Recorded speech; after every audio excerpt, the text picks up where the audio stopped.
majina naitwa Justini Kalili Waya Mwansepele. Nimekuja hapa kwa niaba ya Dr. Tulia, lakini pia nawakilisha wananchi wa jimbo la Uyole.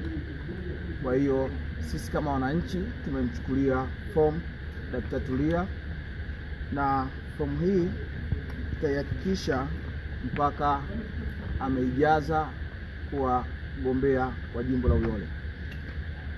Kwa hiyo fomu imeshachukuliwa tayari, na sasa tutasubiria mheshimiwa afike, na mara baada ya kufika basi tutamkabidhi fomu yake tayari kwa ajili ya kuijaza. Cha kwanza naweza nikasema ni mapenzi ya dhati ya wana Uyole.